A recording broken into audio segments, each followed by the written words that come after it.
낮은 자세로 바라보며 집중 타격합니다. 뉴스 로우킥.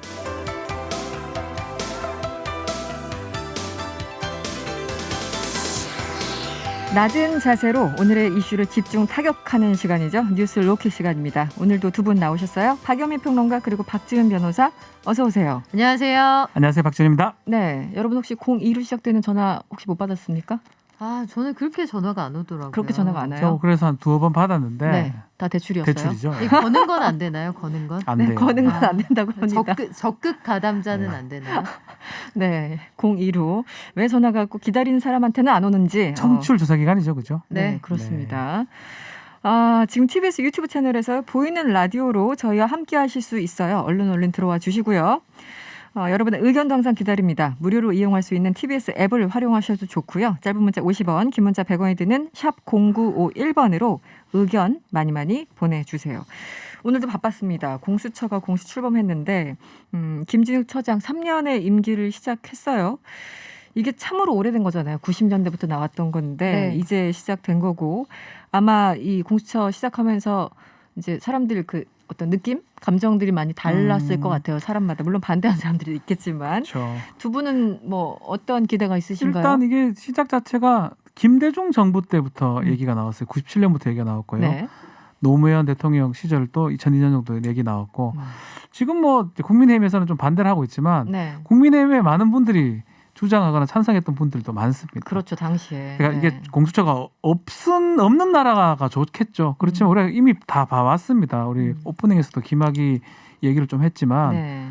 다 빠져나가고 네. 식구들끼리 봐주고 핸드폰이 갑자기 사라지고 뭐 여러 가지 일들을 최근까지 보고 있지 않습니까? 99만 원 세트도 그렇죠. 만들어주시고. 99만 원짜리 세트가 네. 만들어지고 최근까지 보는 거예요. 네네. 계속적으로 봤던 거고 그런 것들을 막을 수 있고 검사가 나는 누구도 처벌을 안 할 것이다. 나를 누가 건드릴 것이냐.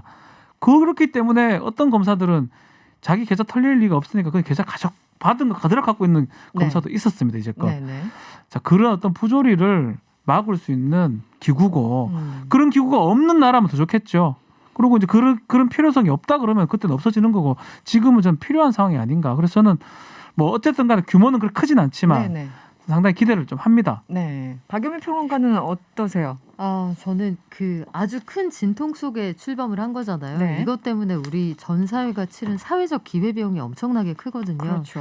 네. 기왕 간판 걸었으니까 시원하게 순항했으면 좋겠는데 사실은 지금 공수처장만 있잖아요. 네네. 간판하고 처장만 있고 직원들은 아직 없어요. 아직은 없어요. 그래서 공수처에 제가 바라는 게 있다면 같은 것은 같게 다른 것은 다르게 그 사람이 누구라서 혹은 어떤 위치에 있기 때문에 같은 것이 달리 취급되는 그런 세상을 더 이상 보지 않게 하는데 일조했으면 좋겠고 네. 다만 그래서 공수처의 사이즈를 생각해 보면 네. 공수처가 뭐 지나친 권한을 가질까 봐 우려하는 시선도 있습니다만 제가 보기에는 오히려 간판은 큰데 실질적으로 이렇게 활동할 수 있는 범위가 혹은 제한적이지 않을까 오히려 그게 좀 걱정되는 그런 수준인 것 같아요. 현재까지는. 그 국정농단 당시에 파견 검사들이 20명이 넘었죠. 그렇죠. 한 20대여섯 됐는데 합치면 수사관까지 합치면 뭐 100여 명 정도 됐었거든요. 네. 검사만 근데 따지면 근데 이번에 공수처는 처장, 차장 포함해서 검사가 25명이거든요. 네. 그러면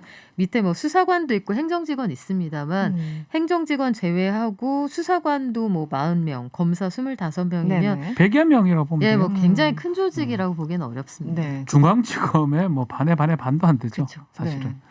그 사이즈도 그렇고 네. 그래서 사실은 아무리 의혹이 넘쳐도 할 수 있는 사건은 굉장히 좀 제한되지 않을까 물리적으로. 뭐 대략적으로 조사 대상이 한 7천여 명이 됩니다. 네, 대상자가. 고위 공무원급이 그리고 기소를 뭐 할 수 있는 거는 뭐 다 알다시피 판사, 검사하고 경무관 이상 경찰관 정도밖에 안 되거든요. 네, 네. 그래서 그런 것들 고려해서 이제 인원수를 배정한 것 같고 뭐 협상을 한 거죠. 네, 7천 명이니까 한 100여 명이 맞지 않겠나 뭐 이렇게 한 건데 또 한편으로는 또 야당이나 또 언론에서는 저렇게 작아서 뭐 하겠냐라고 또 걱정을 하시는 분도 있어요. 그렇죠. 그런 의견도 안 되면 있고요. 더 늘리면 되죠 뭐. 나중에. 네, 이 정치적 중립성 뭐 여러 가지 지금까지도 이 순간까지도 이제 야당에서는 공격을 하고 있고 문제 제기를 하고 있는데 물론 그분들의 우려가 뭐 전혀 근거 없는 건 아닙니다만 앞으로 이제 차장 인선 등등이 남았잖아요. 그렇죠. 오늘 김진욱 후보자는 어떤 얘기했습니까? 차장을 이제 검사 출신을 할 거냐 뭐 이런 질문했을 때 검사 파견은 안 받는 것이다 얘기하고 네. 차장에 대해서 명확하게 밝히지는 않는 것 뭐 같아요. 복수로 뭐 후보를 네, 선정한다는 그래서 또 얘기 정도만. 뭐 국민의힘에서는 좀 검사 출신 차장을 해야 되지 않느냐라고 얘기를 하기도 하고요. 네, 뭐 실제로 처장도 중요한 자리지만 그렇죠. 검사 23명을 지휘할 수 있는 사람은 차장이거든요. 네네. 그래서 차장 인선부터 또 앞으로 있을 23명의 검사 뽑는 것까지 이제 추천위원 2명이 또 야당 위원이 있습니다. 네네. 조금 시간 또 걸릴 것 좀 같아요. 시간이 걸릴 것이다. 바로바로 통과되지는 않을 것이다. 네. 또 검증 과정이 있을 것 같습니다. 그렇죠. 근데 이제 일각에서는 소위 말하는 이제 뭐 민변 출신들, 뭐 정권의 입맛에 맞는 사람들 이런 사람들이 중용되는 것은 아니냐 이런 우려가 나오는데 인적 구성도 그렇고 아까 그 설명을 좀 해주셨죠. 그런데 이 법조계 몇 년 이상 경력들이 가능한가요? 지금 공수처 검사는 7년 이상의 변호사 자격 경력자 중에서 네. 인사위원회 추천을 거쳐서 대통령이 임명하게 되는데 7년. 네. 민변 출신이라고 다 정부에 동의하지 않아요. 아. 그렇죠. 그러니까 민변이라는 이런 조직도 오래되기도 했고 네.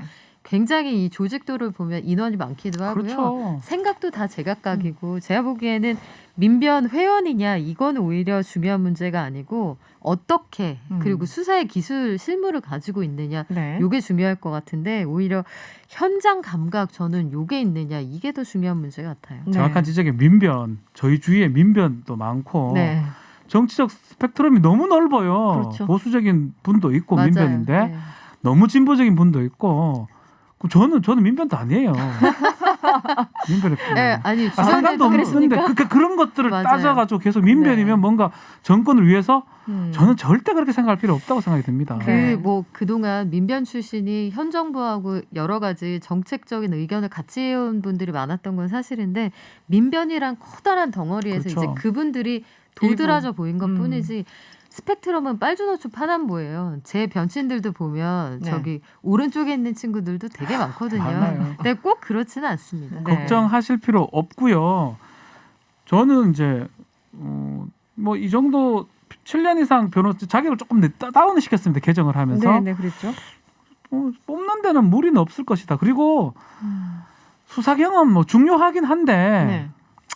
그래서 한 뭐 일부만 수사 경험 있는 사람 하면 나머지 부분은 열정이나 이런 것들이 좀 있다면 법률적인 충분히 주식권. 네. 할 수 있다. 네. 이 사법연수원에서도 실제로 뭐 지금은 이제 로스쿨 뭐 법학 전문 대학원이지만 네. 뭐 수사 기술을 가르쳐 주지는 않습니다. 좀 배워본 적이 없습니다. 그렇군요. 네. 결국은 저도 군 검사를 하면서 그냥 거기서 배우는 거거든요. 조사해가면서. 현장에서. 네. 그래서 그런 것까지 굳이 걱정해서 문제가 무슨 있다고. 안 된다 이렇게 걱정할 필요 잘할 겁니다. 걱정하지 네. 마십시오. 알겠습니다. 뭐 공수처는 앞으로도 계속 논란이 될 것이고 또 1호 수사를 무엇을 하느냐에 따라서 또 한 번 어떤 정치적인 또 경랑을 맞지 않을까 이런 우려감이 여전히 좀 나오고 있습니다. 다음 이슈로 한번 넘어가 볼까요? 택배 노동자 과로사 방지를 위한 사회적 합의 기구가 극적 타결되면서 이 택배 대란 설 앞두고 네. 택배 대란이 있을 것이다 걱정하신 분들 많았었는데 일단은 막았습니다. 박예민 평론가 어떤 내용 합의됐나요? 네, 더불어민주당 당대표 회의실에서 오늘 택배 노동자 과로사 대책 1차 합의문이 발표가 됐어요. 이 사회적 합의 기구가 지난해 12월에 출범을 했는데 여기에서 노사가 다 참여해서 내놓은 결과거든요. 합의문에 일단 택배 분류 작업이 누구 책임인지 요걸 명확하게 했다. 이게 의미가 있는 부분이고 네. 택배 기사의 작업 범위하고 분류 전담 인력을 투입하겠다는 내용. 부득이하게 택배 기사가 분류 작업을 해야만 하는 경우에는 반드시 임금을 주게 돼 있는 부분. 네. 적정한 작업 요건이나 뭐 거래 구조 개선, 설 명절 성수기에 특별히 사람을 추가로 보내는 내용 이런 것들이 담겼는데요. 일단 과로사의 주된 원인으로 꼽히는 게 새벽부터 시작되는 분류 작업이에요. 네, 그러니까 그렇죠. 엄밀히 보면 택배 기사들의 작업은 물건을 갖다 주는데 한해야 하는데 그렇죠. 본인이 갖다 줘야 하는 물건까지 분류하는 작업을 사실 그동안 떠맡겨 왔거든요. 근데 이게 과거에 판례가 있어서 그동안 회사 측은 그 판례 뒤에 그 요 바람막이로서 그 판례를 사용하는 측면이 있었습니다만 네. 그동안의 택배 물량이 어마어마하게 늘어났다는 점, 시장 구조가 변했다는 점을 고려해야 할 것으로 보이고요. 사실 제가 정말 걱정되는 건 뭐냐면 추석 때 이게 분명히 나왔던 얘기거든요. 네, 네. 작년 추석 때 그렇죠. 사람이 계속 죽어나간다는 얘기 속에서 이거 다 나왔던 얘기인데 아직도 투입이 안 됐으니까 투입한다는 얘기가 또 나오는 거잖아요. 그렇죠. 네. 그러니까 실행이 중요하다. 그리고 차후에 AS를 제대로 하는 게 중요하다. 그렇게 강조하고 싶습니다. 이 택배 하시다가 이제 돌아가시는 분들도 있고 사고 나신 분들도 네. 엄청나게 많고 그럴 때마다 뉴스도 나오고 정치권에서 대책 마련한다고 했는데 이제야 1차 비문이 나온 그런 상황이에요. 그나마 뭐 진전이긴 하지만 그래 좀 늦은 감이 그렇죠. 있습니다. 너무나 똑같은 게 반복되는 것 같습니다. 그렇습니다. 그래서요 이번 합의를 주도적으로 이끈 더불어민주당 이 택배 종사자 과로대책 사회적 합의기구 우원식 의원과 전화 연결해서요 자세한 이야기 들어보도록 하겠습니다. 의원님 안녕하세요. 네, 안녕하세요. 우원식입니다. 네, 오늘 오전에 나름 의미 있는 노사 합의문 발표가 있었는데요. 네, 이게 어느 정도 논의를 거친 겁니까? 기본적으로는 생활물류법을 만드는 과정에서 오랜 기간 동안 저희가 논의를 했고요. 네, 사회적 합의는 한 2달 정도 네, 한 자리에 모여서 여러 이해관계인들이 한 자리에 모여서 2달 정도 시간이 걸렸는데 3번 전체 회의했고 2차례 분과회의로 나눠서 했어요. 네네. 그리고 어제 저녁에는 아주 마라톤 회의를 길게 해서 합의안을 만들게 됐죠. 이게 보니까 오늘 1차 합의문 이렇게 나오는데요, 보도가요. 네. 그럼 앞으로 과로사 대책 2차, 3차가 계속 있다는 뜻인가요? 네, 그렇습니다. 아직 비용에 관해서 네. 저희들이 용역을 줘서 용역을 통해서 정리할 것이고 그거 가지고 다시 좀 합의할 생각이고요. 네. 그다음에 그 생활물류법의 시행령, 시행 규칙에 이런 것들을 담아야 되거든요. 네. 그래서 좀 더 구체적으로 합의할 내용들이 있습니다. 그리고 이거에 따른 표준 계약서를 정리할 때 그때도 좀 더 이렇게 세분화돼서 논의해야 될 대목들이 있죠. 그 택배 노동자들이 과중한 업무도 있지만 이게 연동되는 게 작업하는 시간이 엄청나게 길지 않습니까? 잠도 잘 못 자고. 그 시간은 어떻게 결론이 났나요? 일주일에 60시간으로 하고요. 네네. 그리고 하루에 12시간을 최대한 초과하지 않도록 네. 그렇게 했고요. 9시 이후에 심야 영업에 관해서는 특별한 경우를 제외하고는 하지 않는 것으로 네. 그렇게 결론을 냈습니다. 사실 12시간도 긴 시간이긴 합니다만 네, 그동안 워낙 또 더 장시간을 일했기 때문에 그렇다면 오늘 이 뭐 분류 인력 문제나 뭐 택배비 현실화 문제나 이런 것들 논의를 하셨고 합의를 하셨는데 이게 언제부터 정확하게 시행이 되는 겁니까? 이제 이거 가지고 생활물류법의 시행 규칙과 시행령을 만들어야 됩니다. 네네. 그래서 그런 점들이 진행될 수 있도록 저희들이 그 시행령 시행 규칙을 만들 때 빨리 진행될 수 있도록 하겠습니다. 상반기에는 가능한 거겠죠? 네, 가능할 거라고 봅니다. 네. 아까 말씀하신 것 중에 역시 이제 소비자들은 택배비 인상이 많이 되는 것은 아닌가 또 걱정하시는 분들도 계실 것 같아요. 이 부분은 어떻습니까? 택배비 인상으로 바로 이어진다고 할 수는 없습니다. 네. 당장의 인상보다는 그 기존의 왜곡된 거래 구조를 개선해 나가는 게 우선이거든요. 네네. 일테면 우리가 온라인 쇼핑몰에서 물건을 구입하고 2,500원의 택배비를 지불하잖아요. 네. 근데 이제 그게 전부 다 그 택배사에 지급되는 게 아니고요. 그 중에서 700~800원 정도는 포장비 등의 명목으로 대형 화주들이 가져가거든요. 네. 이 부분에 대해서 잘 조정해 보면 여기에 또 해법이 있을 수 있습니다. 네, 그래서 거래 구조를 개선하는 것만으로도 택배 운임의 현실화를 이뤄낼 수 있다고 보고요. 다만 장기적으로 봤을 때 택배 서비스의 질이 향상되고 다양한 서비스를 소비자들이 누릴 수 있다면 그 택배비가 합리화될 수 있다고 봅니다. 그래서 네. 그 점에 대해서는 금년 1분기 내에 연구 용역을 통해서 충분한 논의가 될 수 있도록 그렇게 할 겁니다. 그리고 택배 분류 작업 이 부분이 사실은 이제 노동자 그 택배하시는 분들 굉장히 힘들게 만들었던 부분인데 이 설비 자동화를 위해서 이제 비용이 또 들어가지 않습니까? 그래서 국회와 정부가 지원하기로 했다는데 구체적으로 어떤 부분인가요? 그러니까 택배 물량의 한 60% 정도를 차지하는 CJ 경우에는 네네. 택배 자동 분류기가 설치되어 있지만 나머지 택배사들의 경우에는 그런 자동화 설비가 미비합니다. 그래서 대규모 물류단지가 만들어져야 되는데 이를 네. 위해서 적정 입지가 필요하고요. 그래서 정부가 신규 부지, 유휴 부지 발굴을 지원해 나갈 것이고요. 네. 또 택배사가 설비 자동화 추진 계획을 수립하면 국회와 정부가 예산, 세제 등을 통해서 지원을 추진할 겁니다. 그래서 이행 상황도 점검해 가기로 했고요. 네네. 그래서 이런 부분들도 추후에 좀 더 논의를 해 나가야 됩니다. 네. 오늘 의미 있는 첫발을 떼셨고요. 네. 그럼에도 불구하고 앞으로 논의될 내용들이 있을 텐데요. 앞으로는 어떤 내용들이 조금 더 구체적으로 논의가 될까요? 그동안 택배 산업은 폭발적으로 성장했지만 네. 노동자 처우 개선 그리고 불공정 관행 개선 등 이 제도가 뒤따르지 못했습니다. 그렇죠. 네. 일본의 1차 사회적 합의는 택배 노동자들의 장시간 노동이나 과로사로 이어지는 악순환을 끊고 택배 산업의 새로운 방향을 제시하는 것이었습니다. 그래서 이제 올해 앞에서 말씀드렸듯이 상반기 중에 만들게 되는 생활물류법 시행령, 시행규칙이 이게 오늘 합의가 근간이 될 텐데 네. 표준 계약서 등을 만드는 과정에서 보다 정교한 합의가 필요할 것이고요. 네. 이번 1차 합의안을 기반으로 해서 추가 대책에 대해서도 충분한 토론 그리고 합의를 해 나갈 생각입니다. 네. 알겠습니다. 오늘 말씀은 여기까지 듣겠습니다. 고맙습니다. 네, 감사합니다. 정치권에서 어쨌든 뭐 노사 합의를 했고 정치권도 노력을 해서 합의문 1차 합의문이 오늘 서명을 했고요. 또 총파업도 일단 막았습니다.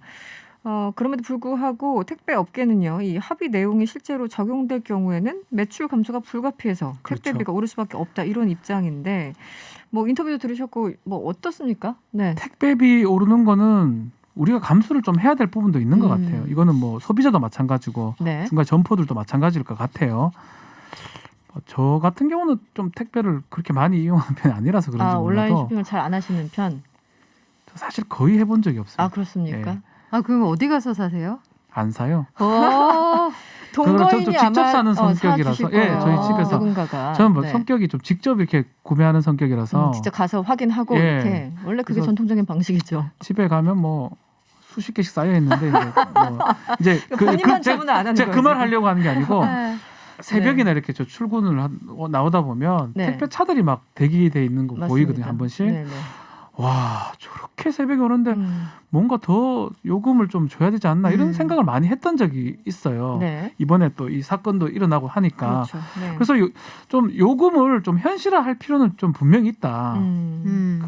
그런 말을 좀 조심스럽게 좀 많은 그렇죠. 분들도 이게 저 원망할 수도 있을까 조심스럽게 좀 하고 싶어요. 택배 업계는 폭발적으로 성장을 하고 우리가 연간 이동하는 박스의 수가 정말 상상을 초월할 정도인데 특히 코로나 이후에 그렇죠. 더 심해졌잖아요. 이게 코로나19 네. 이후에는 물동량이 뭐 기하급수적으로 늘어났거든요. 앞으로 더 늘어날 것으로 보이고 그런데 택배 요금은 택배 업계가 처음 비즈니스 시작했을 때보다 오히려 떨어졌어요. 그러니까요. 네네. 과거에는 개당 보통 3,000원이었는데 지금 2,500원이거든요.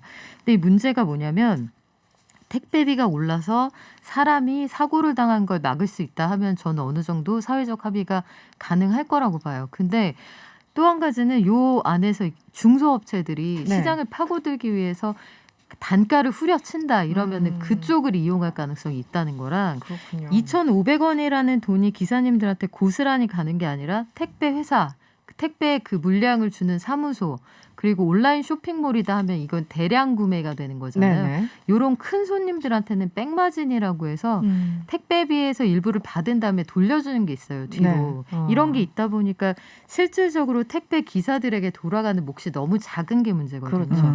요 구조를 개선하는 거. 그러면 택배비가 올라도 기사들에게 정당한 임금이 주어지는지 요걸 관리할 부분이 필요해요.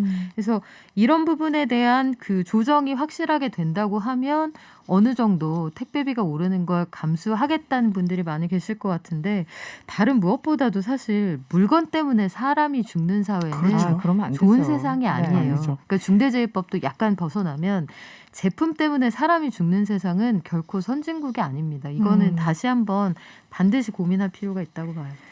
그렇죠. 일단 그 구조 자체가 굉장히 택배 그 기사님들한테 불리하게 돼 있고 뭐 2,500원 낸다고 네. 해서 아까 박연미 기자가 얘기한 것처럼 다 가는 것도 아니고 그렇죠. 몇백 원 수준 뭐 이렇기 때문에 실적으로 조금 더 논의가 필요한 것 같고 4708번님 문자 주셨는데요. 택배비를 아예 한 4,000원 정도로 인상해야 됩니다. 이런 분 이렇게 동의하시는 분들 계실 거예요. 저도 네. 비슷하게 네. 생각합니다. 특히 이제 새벽 시간대는 조금 더 네. 이렇게 가중할 수도 있다고 생각을 또 하고 이게 좀 지연되는 나는 지연 배송 괜찮아요. 네네. 혹은 아마존 프라임처럼 빨리 받으려면 저는 배송료에 좀 더 얹어서 낼게요. 그렇죠. 이런 선택도 가능하게 네네. 지연 배송 괜찮아요. 요 쇼핑몰에 그 단추 하나만 눌러놔도 그렇죠. 사람들의 목숨이 희생되는 일은 없을 것 같거든요. 그리고 그렇죠. 네. 올렸을 때 택배 회사가 요 몫을 딱 챙겨가지 않는다는 음흠. 그런 견제가 필요하죠. 네. 그리고 2322번님, 이분 특이하시네요. 택배 제가 28년 전 일본에서 택배 알바한 적이 있는데, 28년 전에 거의 30년 그때부터 전이네요. 있었구나. 네. 일본은 그때부터 분류 선별과 배달이 나눠졌는데, 우리는 현재 몇 분이나 과로 돌아가셨는데도 아직도 이러는지, 대체 몇 분이 더 돌아가셔야지 처우가 개선되나요? 이렇게 문자 주셨네요. 굉장히 아픈 지점이죠. 그거라도 분류라도 좀 빨리 좀 그렇죠. 빼줘야 됩니다. 그분들은 옮기기만 하면 되는데 네. 분류까지 맡기니까 처음부터 잘못된 거죠. 6060번님. 택배 요금 올려도 택배 기사에게는 돌아가지 않습니다. 네, 이게 핵심인 것 같아요. 네, 많은 의견을 주시네요. 알겠습니다. 여러분 천천히 와도 괜찮아요. 이런 거 항상 문자 메시지에 그 주문하실 때 메시지에 남겨주시면 아무래도 배달하시는 분들이 이 심적인 부담을 좀 덜 수 있을 것 같습니다. 다음 이슈로 넘어가 보죠. 제가 흥분하면서 오프닝했었던 김학의 출국 금지 법무부 압수수색. 어떻게 보셨어요, 수원지검에서 변호사님? 이제 대검에서 지시를 한번 한 것 같습니다. 좀 오전 10시부터 지금 법무부의 출입관리소 등등 네. 또 그리고 감찰 담당관실에서 이 출국 금지 같은 걸 했었거든요. 네. 요것도 지금 조사를 합니다. 네. 그래서 압수수색을 지금 했고요. 당시. 검사 사무실까지 압수수색을 했다고 그렇죠. 합니다. 당시 그 해당 검사. 네, 법무부하고 검사 사무실. 야, 그럼 법원에서 영장이 어떻게 났는지도 좀 그렇고 저는 그렇습니다. 이게 죄가 이게 될 수 있을지도 그렇기도 하고 네. 그걸 떠나가지고 네. 제가 묻고 싶어요. 네. 국민들한테. 음. 그러면 나가는 게 맞다고 생각하는 국민 손 한번 들어보라 하십시오. 저는 없다고 생각이 들거든요. 그러니까요. 저는 네. 아니, 한 명이라도 글 한번 써보라 그러십시오. 음. 나가는 게 맞다고. 나가면 안 돌아옵니다. 조현천 기무사령관 못 봤습니까? 그러니까요. 그걸 잡았는데 당시 제가 검사라도 전 잡아야 된다고 생각하고 그 잡는 과정에서 당장 사건 번호 따기 어려우니까 옛날 사건 번호 했고 검사가 그 권한 있잖아요. 그거를 불법이라고 해가지고 압수색을 당한다? 지금 뭐 기술적으로는 이해가 안 됩니다, 잘. 뭐 파견 검사가 뭐 수사 권한이 없었고 그 뭐 무혐의 된 번호를 지금 적었다. 이거- 검사예요. 그 사람이 검사 일반인이 와가지고 만든 거라면 네. 그래도 조금 이해가 되는데 검사입니다. 검사. 그렇죠. 검사가 네. 대전에 있다가 서울로 올라와가지고 동부지검 파견 받아가지고 진상조사를 하고 있었는 거거든요. 네, 네, 네. 본인 위치가 애매하기 때문에 정확하게 할 수 없고 시간이 지금 쫓긴단 말이에요. 앉아가지고 사건 번호 뭐죠 따고 익하면 벌써 가버리는데 그럼 어떻게 해야 됩니까 그러면?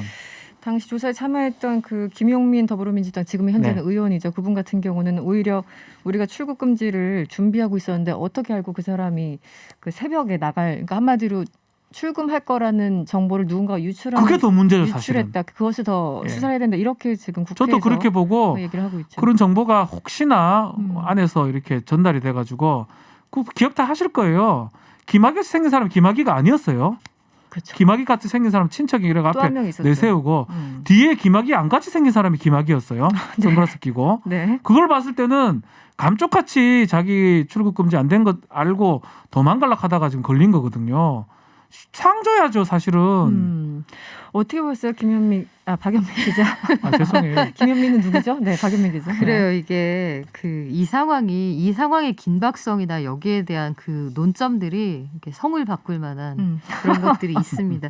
드라마에 나오는 상황이 이거구나 전 싶었는데 사실 저는 뭐 법률 전문가가 아니라서 규칙은 잘 모르겠습니다만 법의 정의라는 것도 결국 법이라는 게 우리가 사회적으로 합의하는 최소한의 도덕이잖아요. 그렇죠. 네. 그런데 이 사람을 나가지 못하게 했을 때 우리 사회가 얻을 수 있는 실익하고 나가게 그냥 절차를 지키기 위해서 나가게 뒀을 때 우리 사회가 얻을 실익하고 비교를 해보면 이게 변호사들, 판사들 흔히 말하는 비교 형량을 했을 때 네네. 어느 쪽이 더 세상에 도움되는 일이냐 이거잖아요. 100대 0입니다. 제가 봤을 때는. 그러면 이게 그를 놓치는 게 정의였는가 이걸 되물을 필요가 있다고 봤고 사실 저는 요 상황과 요 논란 그리고 오늘의 압수수색을 보면서 소방관들이 불 끄는 상황이 생각이 났어요. 네, 소방관들이 네, 네. 불 끌 때 우리나라는 뭐 아직까지 개인 책임을 물어서 그게 잘 안 되고 있고 올해부터는 면책이 됩니다만 미국이나 유럽 소방관들 불 끌 때 보면 슈퍼카라고 하는 게 불법 주차돼 있으면은 소화전으로 그 뚫어버리고 불 그렇죠. 끄거든요. 네, 네. 앞에 예, 뭐가 있든 다 밀어버리죠. 그런 네, 상황인 것 같아요. 이게 3억짜리 슈퍼카가 있던 없던 음. 불을 꺼서 생명을 살리는 게 먼저이기 때문에 소방관들이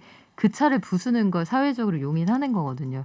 그래서 이게 남의 차를 막 부숴도 돼서 그러는 게 아니라 평소엔 절대 그러면 안 되지만 아주 긴박한 상황에 사회적으로 우리가 원하는 어떤 정의, 합리적인 선택이 필요할 때는 비교 형량을 하는 건데 이게 이렇게 대응하는 것이 맞는 거냐 이거는 굉장히 고민스러운 부분이 이 있습니다. 수사가 사실은 두 차례 이어졌는데 다 무혐의 처리하고 그렇죠. 이제 지났다가 정권 바뀌고 과거사 진상이 이제 들어서면서 세 번째 조사가 된 거잖아요. 근데 이미 그렇죠. 이제 공소시효 다 지났고 예. 뭐 무혐의 처리하고 8개 혐의가 거의 다 인정이 안 돼서 1심에서는 사실 무죄 받아서 풀려났었잖아요. 김학의 씨가. 그렇죠. 그리고 이제 그 2차에 사람 2심에서 뇌물죄를 인정한 겁니다. 뭐 그렇죠. 별건일 수 있습니다. 네, 뭐 네. 그 부분은.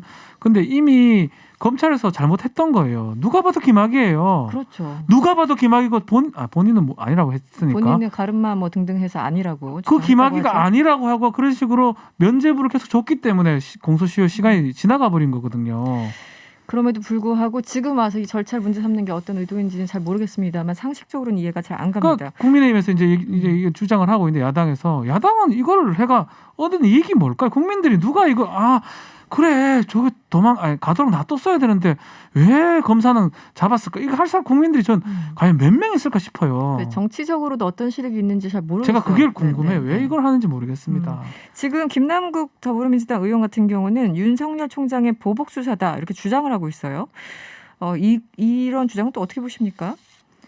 정치적 목적이 있는 수사가 아니냐라고 지금 얘기를 하고 있는데 뭐 그거는 뭐 제가 확인할 수가 없는 거니까 이제 뭐 예를 들어서 한 의원의 주장. 예, 주장입니다. 그 당시 이제 이 출국 금지 조치를 내렸던 검사들이 지금 이성윤 지검장이라든지 네, 네. 이용구 이제 지금 현 법무부 차관 차관. 네. 그리고 이종건 대검 형사부장 등등입니다.